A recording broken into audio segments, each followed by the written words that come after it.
Dear Diary, I was prone to forgetting at least one important thing. Wallet, phone, keys when I went out, but I always remembered to bring along a notebook and a pen. On days where my headphones were the things I left behind, I shortened my long commute to my job as a nanny on the Upper West Side by sneakily sketching my fellow train passengers. Those who were asleep were ideal subjects. Those who were awake would inevitably ruin the pose as soon as they become aware of what I was doing. Once, a few years ago, I was on the D train when I noticed a young man who was sketching an older woman across from him as she snored. Having a clear view of his profile, I took out my supplies and started to draw the artist as he drew.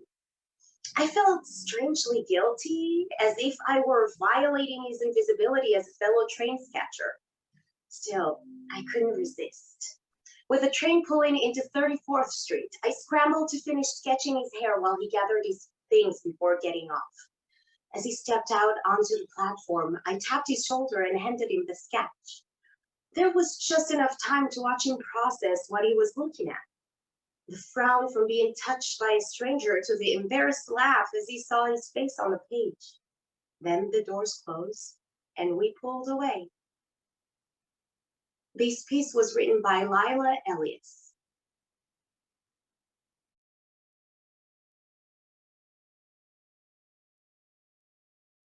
Hi, my name's Lucy McMichael, and this piece is called Columbus Circle. I often pass through the plaza at the center of Columbus Circle, where the perimeter of fountains muffles the din of traffic and creates a delightful oasis. Once, when I was flittering through early in the morning, I saw a young woman in a ballerina's outfit sit down, change from her street shoes into dance shoes, and put in a pair of earbuds. For 15 glorious minutes, I watched as she danced around the statue of Columbus Circle for an audience of one, me. I could not hear the music, but I could see the grace and beauty it inspired. It was thrilling. The woman seemed to dance for the sheer love of it. When she finished, she bowed slightly. Instinctively, I stood up and bowed back in response. Exuberance, I said quietly. About a week later, in a spot not far away, I was walking in the street with lots of people late in the afternoon when a young woman stepped out of the crowd. Exuberance, she said, and then melted away. This piece was written by Jeffrey Koval.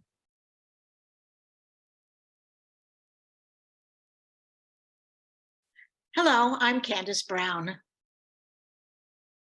Dear Diary, some esoteric bookkeeping on the part of our government caused me to actually get a reimbursement check from Medicare in the amount of 1 cent. 1 penny. Fearing I might run afoul of some arcane regulation if I didn't process a government check, I presented it to the teller at my local bank on East 62nd Street. He looked at my endorsement, looked at the check, and deadpanned. How would you like this, sir? Heads or tails? This piece was written by Milton Kamen. Hi, my name is Ty-Gabriel Jones, and this is She Was Not a Talented Singer, but I Enjoyed It Nonetheless. Dear Diary, I was walking my pit bull terrier, Mavis Staples, north on crowded Franklin Avenue in Crown Heights, when I overheard a woman behind me singing my favorite song, Valerie by Amy Winehouse, very loudly. She was not a talented singer, but I enjoyed it nonetheless.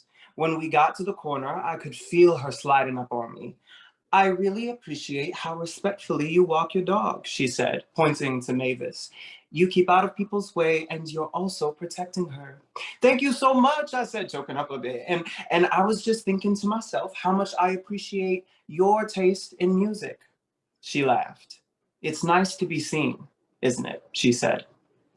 This piece was written by Christina Holston.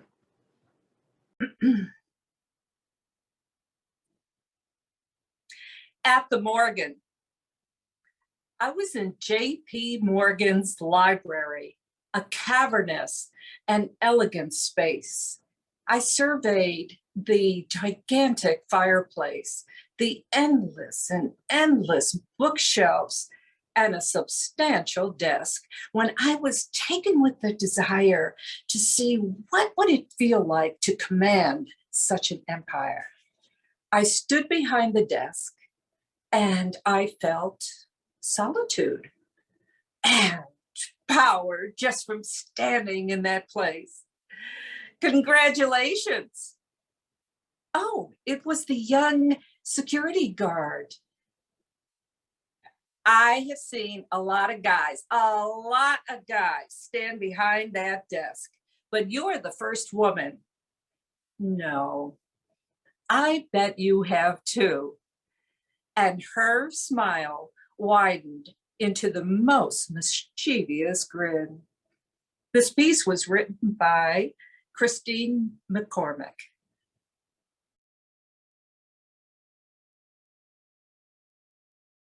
Hi, I'm Elaine Chan.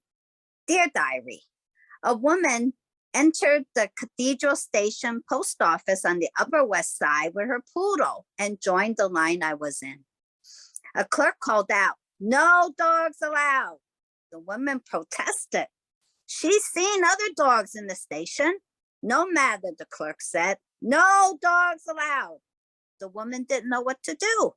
I suggested that she wait outside with the dog while we all kept track of her place in line. When I finished my business, I said, "I'll go out and watch the dog," while she came back in. It all worked just fine. When I went out, the dog was compliant, if not over friendly. At one point, I said, "Sit," which he did not do. Then I said, "Sweetie, sit," and he sat. When the woman returned, I asked her the dog's name. "Sweetie," she said.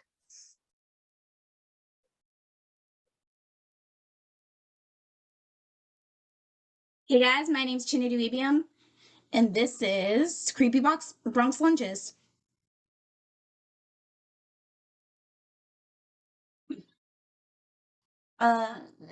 Dear Diary, I can't go into the Dunkin' Donuts. Yeah, the toothless Nets fan with a mohawk has set up shop there. His big orange finger rooting even when there are no games, and he asks me for $5 every time I come in. And I can't go into Seatown because the guy at the deli asked me out. Plus the sub-zero temperatures make it an excursion to the polar ice cap. And I can't go to the Korean fruit market since the owner smiles so gently at me. It hurts. Yeah, I bring lunch to avoid the men who want or watch over me. This piece was My name is Elizabeth Alm, and the piece that I'm reading is called Birthday Bouquets.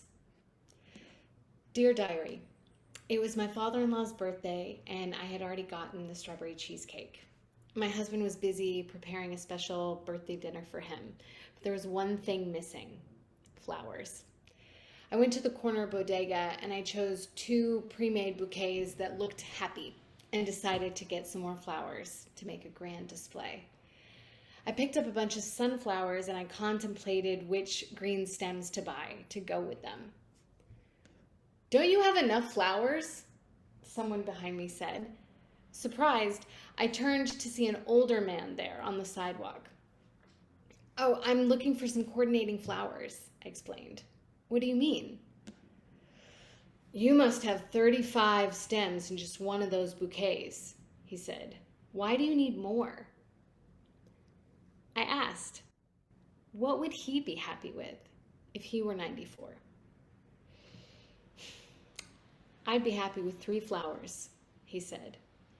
"It's the thought that counts, you know. And anyway, what would I do with so many flowers?" He walked away, his wisdom hanging in the air and leaving me feeling silly. The test of his advice came at dinner. Was he correct that less would be more? Reader, the birthday boy was happy.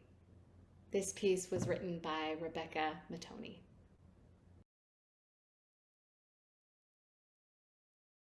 Hello, I'm Carolle. Christmas Mission. It was Christmas season sometime in the 1970s. My sister and I, teenagers living in suburban New Jersey, were on a mission to find a gift for our mother. We took the bus to Port Authority and set out from there. Hours of shopping yielded nothing, probably because of our extremely limited budget. Our last stop was Bergdorf's. It was dusk. The store was gleaming and filled with elegant shoppers. We clearly did not fit in. My sister was in overalls. I was in an ancient duffel coat. Nevertheless, we were determined. And there, in the shoe department, we found it. An elegant clutch in heavy black fabric, the simple silver clasp. It was perfect. It was even on sale. We counted carefully. We had just enough to make the purchase and pay our fare home. Then, a horrible realization. We had forgotten about the sales tax. We could not afford it. Across the bustling salon, a sales clerk with silver hair and a trimmed mustache noticed our intense discussion. He walked over to us. "May I help, ladies?" he asked, speaking to us as if we were wealthy matrons. We explained the problem. After regarding us thoughtfully, he suggested something we had never heard of. "Perhaps you might have the bag shipped to your home in New Jersey," he said. "Then you will not have to pay the tax." Astonishment. Then joy. He smiled as we tried to express our thanks. The clutch arrived on time, and my mother loved it. It became part of her life. After she died at 95, we found it among her belongings in perfect shape. My sister uses it now for special occasions. This piece was written